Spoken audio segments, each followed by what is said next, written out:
Change takes time, but is inevitable.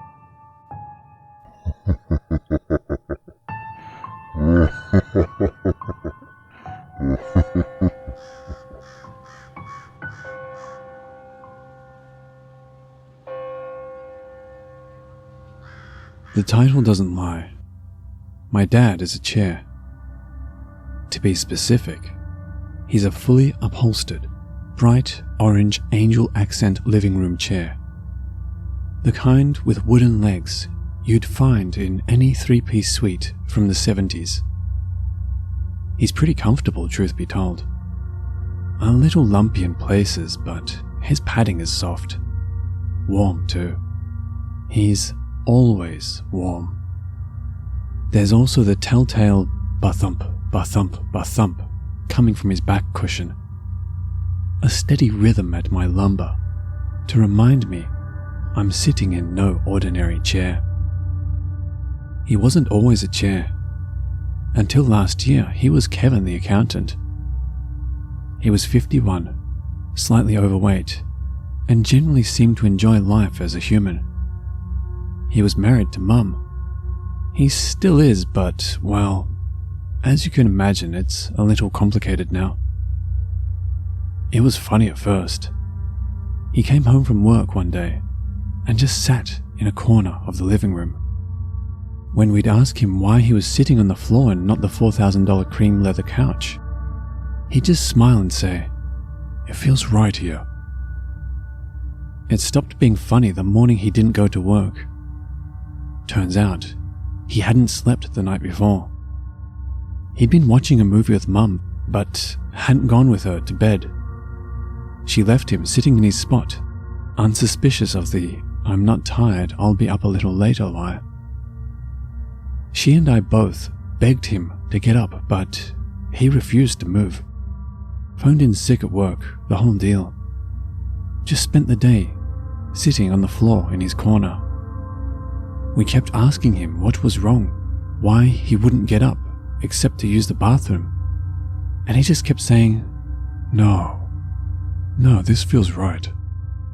Mum phoned the doctor around the third day of this. He'd stopped eating or drinking, you see. Stopped getting up to use the bathroom too. Surprisingly though, there weren't as many accidents as you'd think. Once he'd allowed the last of the food and drink to leave him, it seemed to stop coming. We also didn't hear his belly growl, despite going a day and a half without food. The doctor couldn't make sense of it.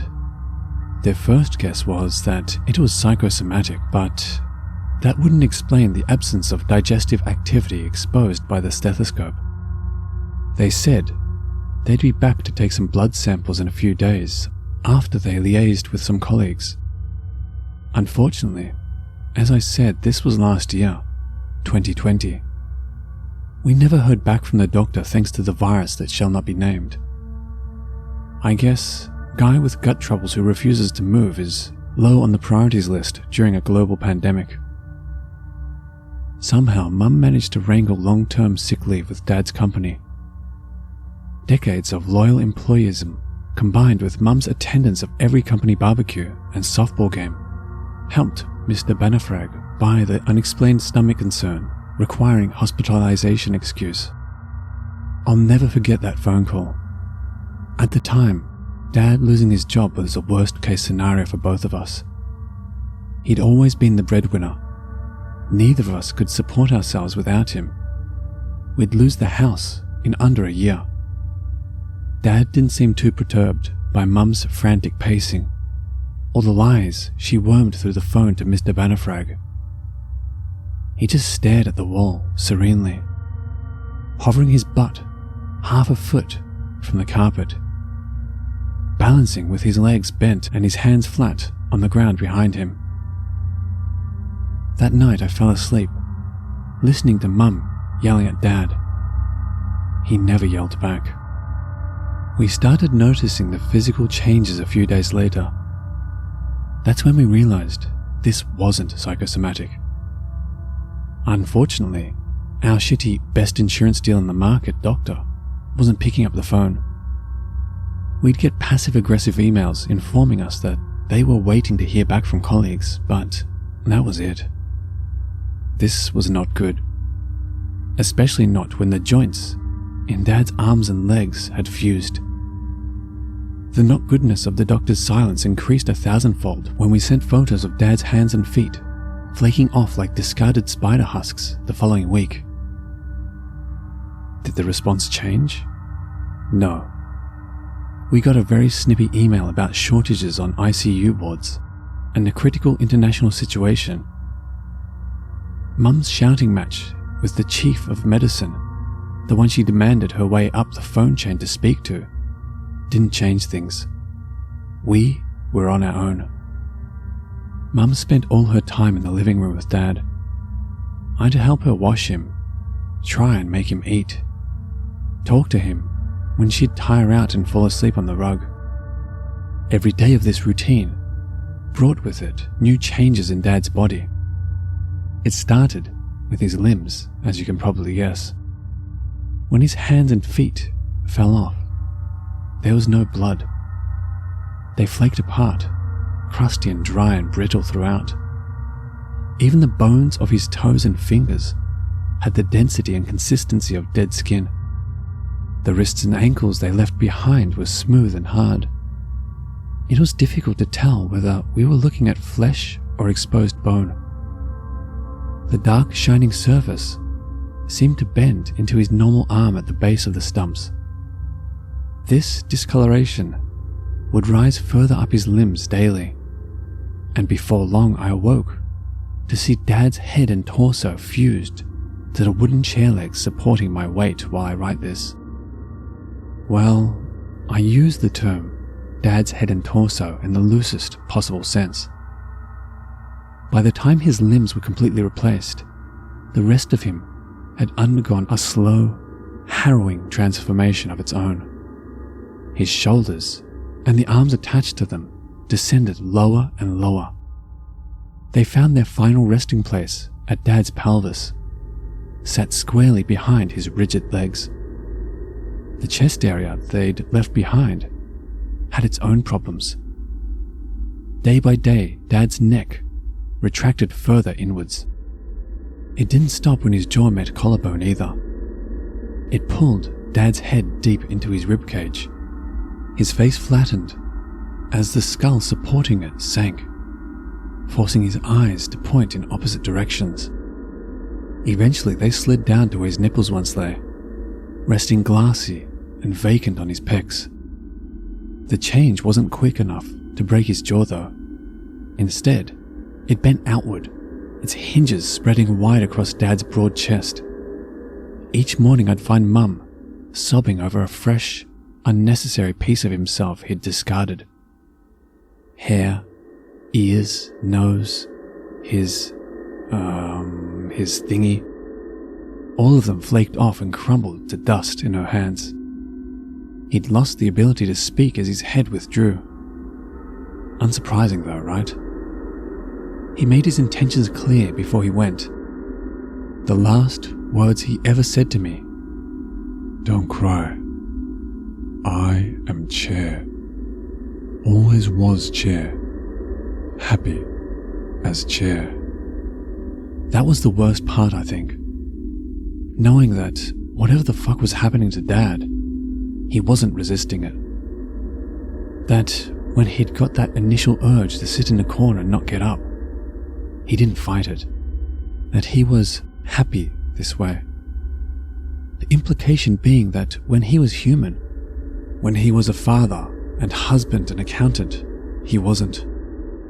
Sadly, I still don't know why or how Dad became a chair. I didn't post any photos, you see. Mum wouldn't let me. Didn't want the embarrassment. Wanted to keep Dad's dignity intact. Thing is, I agreed with her, and kind of still do. I'm glad I didn't go to the socials with pics of Dad at various stages of his journey.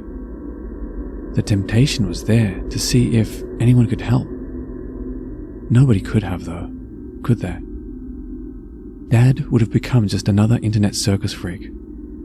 I've done enough research and digging over the months to know that whatever happened to Dad, he's the only one. Well, almost only. Mum's own changes started around the time Dad's skin was rethreading into orange fabric, and his eyes had hardened into plastic buttons. Her change was a little different. It started in her torso, stretching her day by day while she remained in crab pose. I must say, she makes a great couch. Her transformation may have been a little more distressing, but the end result is better. Sorry, Dad. It is what it is. I think the worst part with Mum was the despondency. Dad was so serene as he changed. Mum, though. Mum wouldn't stop weeping. Quiet sobs, tears that fell for a few days, even after her own eyes had become flat plastic. She wasn't crying because of the change, though, I think. I think it was because she wouldn't get to see how beautiful I'll look when I go through my own metamorphosis. Thing is, I get it now. Dad was right. He was chair. Mum was couch. I am coffee table. I always was. I was scared at first when I realized. The truth hit me like a piano dropped from the Empire State Building. I was scrubbing the last of Mum's remaining human skin when it struck through every bone in my wrong body, just as it must have done both Dad and Mum. I spent that whole night sitting on Dad, tears falling down my cheeks, staring at my spot. I didn't want it to be true. I screamed for it not to be, more than once. I couldn't deny the facts I knew deep down to my bones, though. That spot, the space on the rug in front of Chair Dad and Couch Mum, is for me. It's mine, where I belong. Unlike blissfully accepting Dad and weeping, resigning Mum, I fought it for a few days.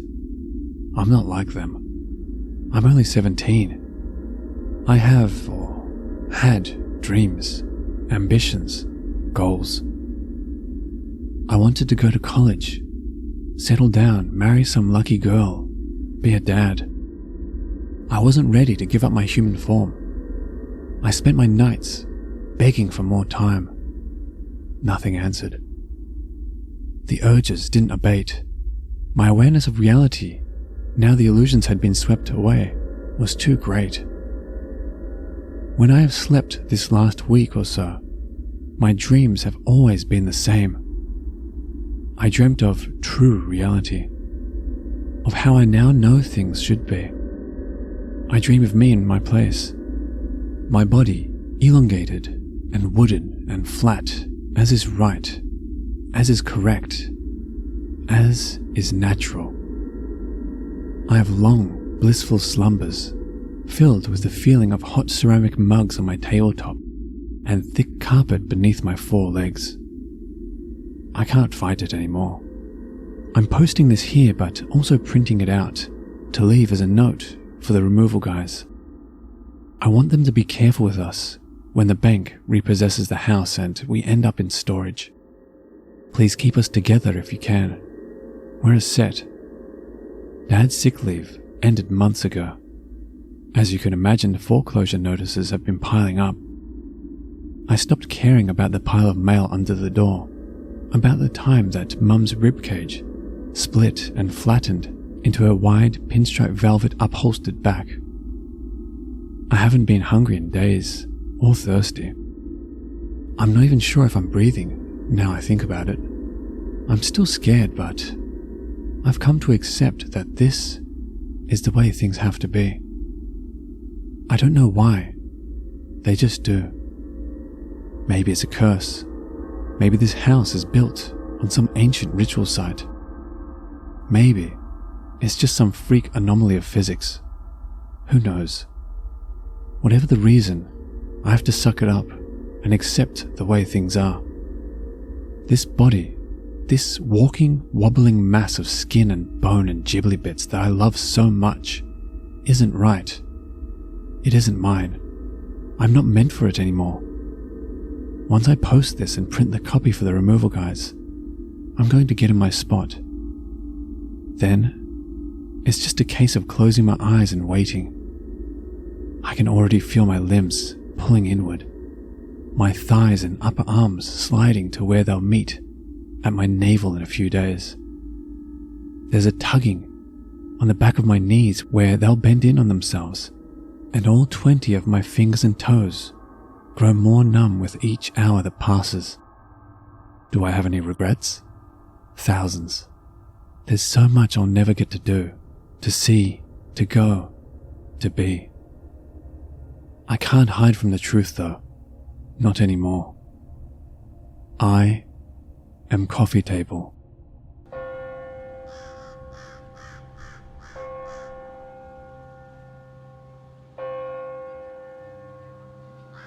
Hello watchers and listeners, thank you so much for watching. A huge thank you to the author of today's story, twocantherapper. I originally recorded this story for a New Year's megacollab, but the collab was huge, and I really enjoyed this story, so I thought it might get heard a bit more if it was a standalone on my own channel. So I'm uploading it here with my own choice of music. I hope you enjoy it as much as I did. And as always, the biggest thank you to all of you for your continued support. I truly do appreciate it. And remember, Papa loves you.